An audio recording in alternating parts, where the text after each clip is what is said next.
Don't worry about them, sweetie. I can't look at them. Just keep helping me.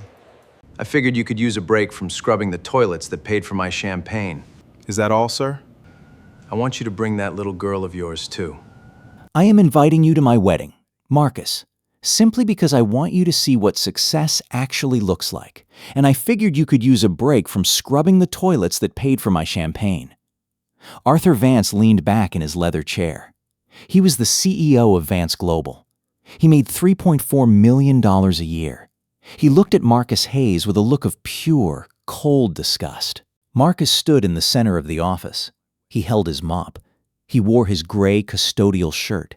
He'd his 5-year-old daughter, Maya, who he had just picked up from school. Maya, even though was too small to fully understand everything, frowned to the constant humiliation his father faced in that office.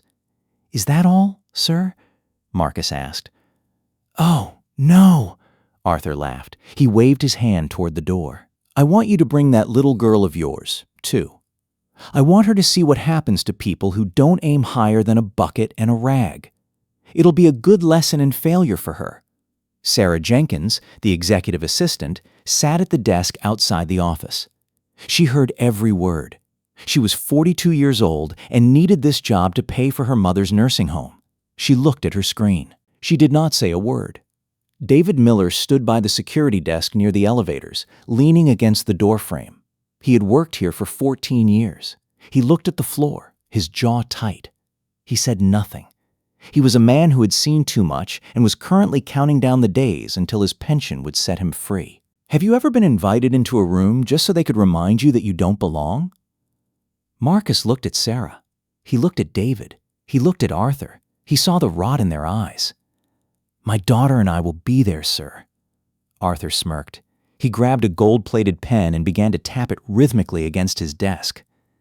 "Good. Don't worry about the dress code. We'll give you a broom to hold during the vows. Everyone will have a great laugh. We need a bit of color in the room, and your uniform is just the right shade of misery."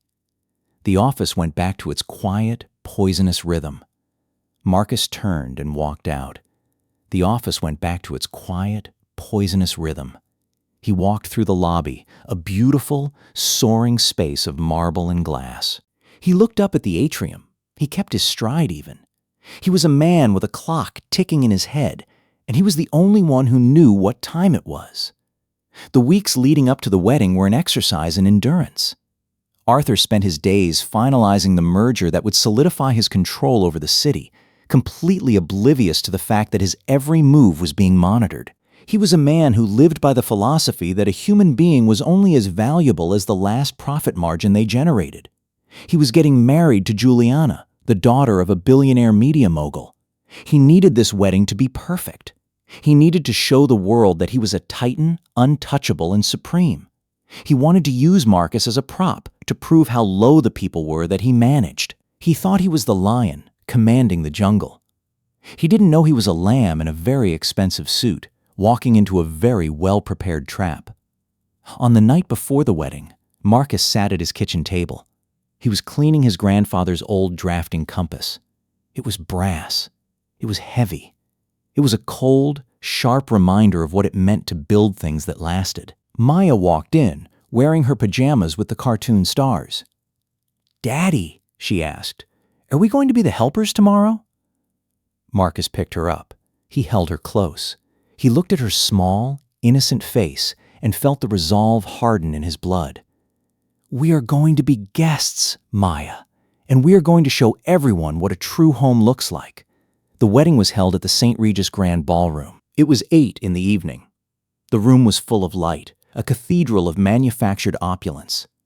500 guests sat in gold-plated chairs. Waiters carried silver trays. A string quartet played in the corner, the music light and airy, masking the underlying tension in the room. The room smelled like expensive perfume and old money. Arthur stood on the main stage. He held a microphone, his face flushed with the kind of smug satisfaction that only true narcissists possess. He wore a custom tuxedo that cost $10,000. He was smiling. Sarah Jenkins stood near the front, looking miserable. David Miller stood by the door, scanning the crowd. Arthur tapped the microphone. The room went quiet. "Before we start," Arthur said, his eyes scanning the back of the room, "I want to show you all something. I invited my janitor here. I wanted to see if he could find a suit that didn't smell like bleach." The crowd laughed, a thin, nervous sound that echoed off the high ceiling. Then, the heavy oak doors at the back of the ballroom opened. Marcus walked in. He was not wearing a blue work shirt. He was not wearing a cheap suit. He wore a dark navy suit tailored in Milan, the lines of it sharp and precise. Beside him walked Maya, looking like a princess in a hand-stitched dress. The room went dead silent. The transition was instant. The laughter died in the throats of the guests. Arthur stopped smiling. He gripped the microphone, his knuckles turning white. "Marcus?" Arthur said, his voice cracking. "What are you wearing? Did you borrow that from a costume shop?" Marcus did not stop. He walked down the center aisle, his eyes locked on the stage. He didn't look like a janitor. He looked like a man who had finally arrived home. He reached the base of the stage and stopped. He stood in the silence, letting the weight of his presence press against the ballroom. "I told you I would be here, Arthur," Marcus said. His voice was deep and calm, carrying without a microphone. "You look ridiculous," Arthur sneered, trying to recover his pride. "Who gave you the money for that? Did you steal it from the cleaning closet?" Suddenly, the heavy curtains behind the altar parted. Juliana, Arthur's bride-to-be, stepped out. She was breathtaking in her gown, but as her eyes fell upon Marcus, standing at the base of the dais, the color drained from her face. She stopped dead, her eyes wide with recognition. "Marcus?" she whispered. The sound wasn't a question. It was an involuntary expulsion of breath. "Marcus Hayes?" The whole room gasped. Every head turned. The whispers started like a wave crashing against the walls. Juliana walked toward Marcus, ignoring Arthur completely. "You know this man?" Arthur asked, his voice shaking. Juliana did not answer Arthur. She grabbed Marcus's hands. "It is really you. I thought you died in the fire with your father." "I am still here, Juliana," Marcus said. The guests were standing up now, leaning in to catch the drama. The silence was absolute. "Let me tell you who he really is," Juliana said to the crowd, her voice strong and vibrating with emotion. "This man is not a janitor. He is the son of Elias Hayes." A collective intake of breath swept through the ballroom. The older guests, the ones who had been in the city in the 80s, knew that name. "Elias Hayes was the visionary who designed this skyline," Juliana announced, pointing to the windows overlooking the city. "He built this tower. He built the foundation of every business in this room, and the Vance family destroyed him." Arthur's face turned gray. He stumbled back, nearly dropping his microphone. "His father was a cheat! He was a thief!" "No," Marcus said, his voice quiet but carrying to the back row. "My father was a builder. He was a man of integrity who refused to cut corners. He refused to use the cheap, toxic materials your father insisted on." Marcus looked at the crowd. "My father died with nothing because he wouldn't build a lie. He died in a small apartment, with his hand-drawn blueprints on the table, while your father sat in his penthouse, laughing at the man he had stripped of his legacy." The guests were staring at Arthur now with pure disgust. People at the front tables began to push their chairs back, distancing themselves from him. "He left me that legacy," Marcus continued, his voice rising. "He left me the deeds. He left me the proof that you didn't build this firm. You stole it." Maya held her stuffed rabbit and looked at the crowd. She looked like a small anchor in the storm. "I didn't come here to clean your floors, Arthur," Marcus said. "I came here to collect." Arthur looked around. He saw the shock. He saw the realization. He saw his own wedding falling apart in real time. "This is a prank!" Arthur screamed. "Security! Get him out!" David, the head of security, stepped forward. He looked at Marcus. He looked at the deed Marcus held in his hand. He then looked at the guests. "I can't do that, sir. I've seen the papers. Mr. Hayes is the primary shareholder. The room erupted. People began to take out their phones.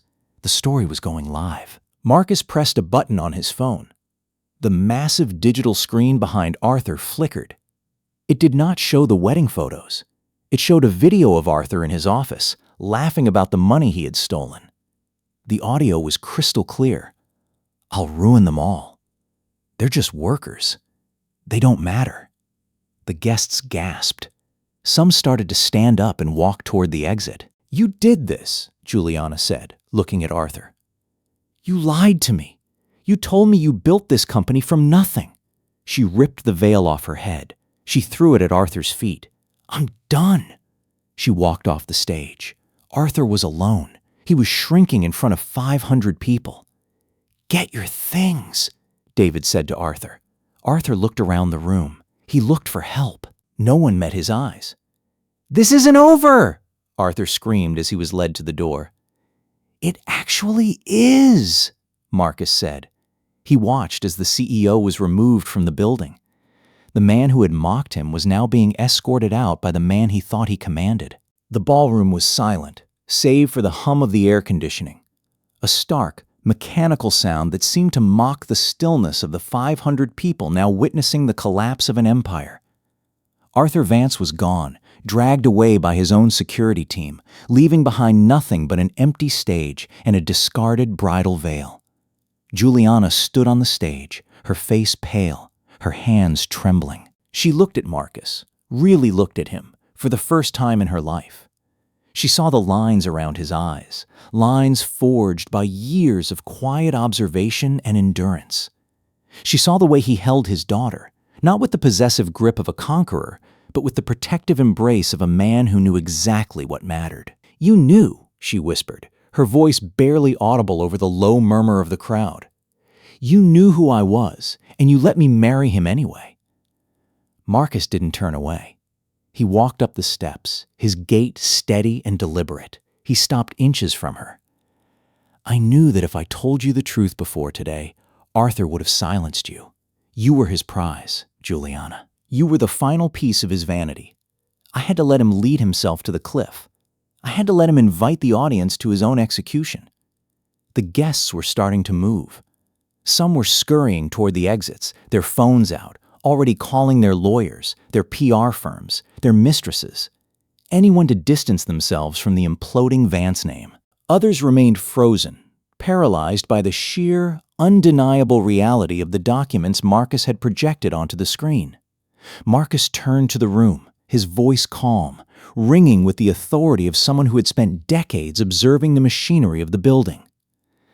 "Ladies and gentlemen," he said, "the wedding is over.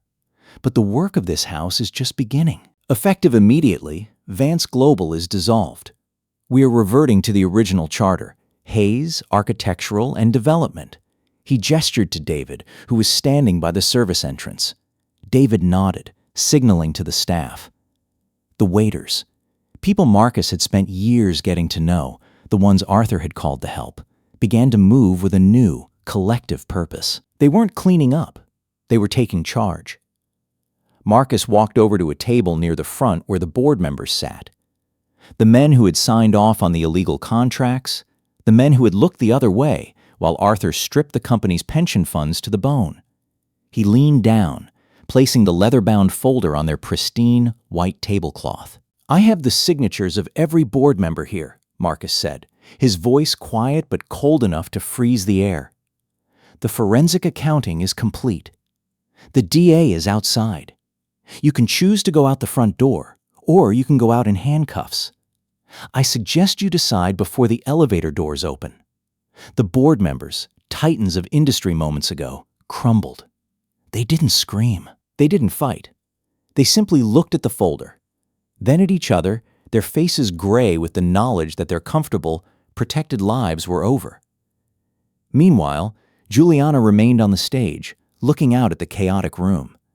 She felt a strange sense of liberation.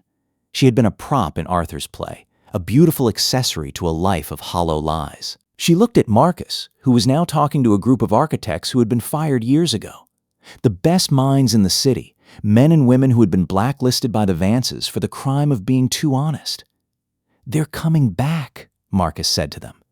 "We are finishing the St. Regis properly. No shortcuts, no toxic materials.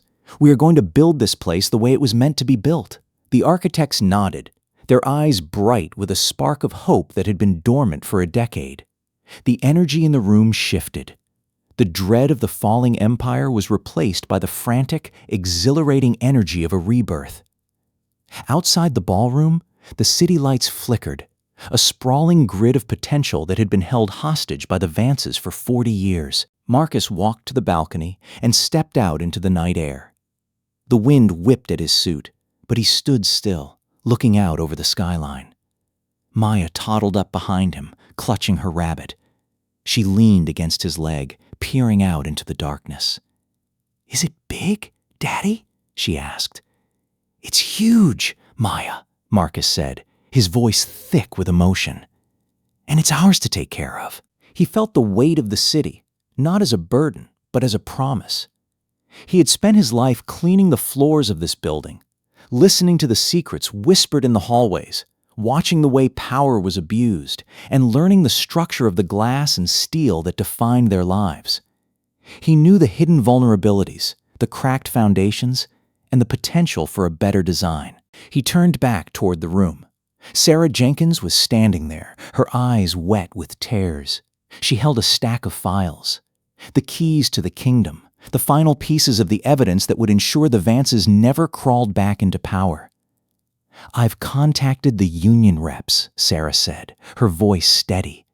"They're on their way. We're holding a meeting at dawn to discuss the transition." "The employees are ready, Marcus." "Thank you, Sarah," Marcus said. He looked at her, not as an assistant, but as an architect of this new era. "You were the one who held it together. You never let them break you." "I was just waiting for you to tell me it was time," she said, a small, tired smile on her face. As the night wore on, the same. Regis Grand stopped being a palace of greed and started to feel like a workplace again. The atmosphere changed. People were talking, really talking, about the future. They were discussing salaries, safety, and the vision for the new Hayes Center. The fear was evaporating, replaced by the cautious, messy, beautiful reality of people deciding they were no longer going to be managed like inventory. Marcus walked through the room, shaking hands, listening, and observing. He didn't have the ego of a CEO. He had the patience of a builder. He knew that the foundation wasn't the steel or the concrete, it was the people. He found himself standing by the grand staircase, watching as the federal agents finished their work. They were methodical, professional, and entirely unmoved by the social status of the people they were detaining. It was a clean sweep. The rot was being excised, and for the first time in a long time, the building felt light. He thought of his father, Elias. He had been a man who built with his heart, who saw the beauty in the physics of a structure. He had been destroyed because he refused to lie about the integrity of his work. Marcus felt a sudden, sharp ache in his chest, knowing that his father wasn't there to see this. But then he looked down at Maya, who was already drawing a picture on the back of a discarded menu with a crayon. A picture of a building with a very wide, very solid base. He realized then that the legacy wasn't in the stones. It was in the story. It was in the fact that, for once, justice hadn't been bought. It had been built. The months that followed were not easy. There were lawsuits, media frenzies, and attempts by the old guard to smear Marcus's reputation. But he held the blueprints. He held the truth. And he had the loyalty of the 300 people who had once been invisible, but were now the stakeholders of their own destiny. He turned the company into a cooperative. Every employee became a part owner. The profits were shared, not just at the top, but across the entire organization.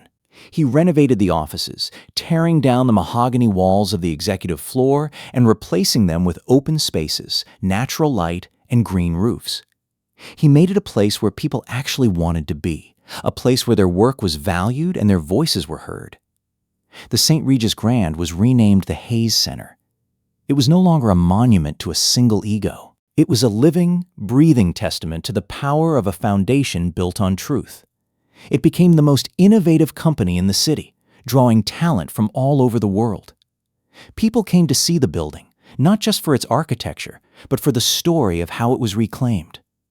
Marcus never became a celebrity CEO. He stayed the man he had always been, quiet, observant, and fiercely dedicated to the people who worked with him. He walked the halls every day. He knew the names of the janitors, the security guards, the accountants, and the interns. He treated them with the same respect he would have given a visiting head of state. He knew that the strength of the tower depended on the work of the people who maintained it every single day. One evening, 4 years after the wedding, Marcus was sitting in his office.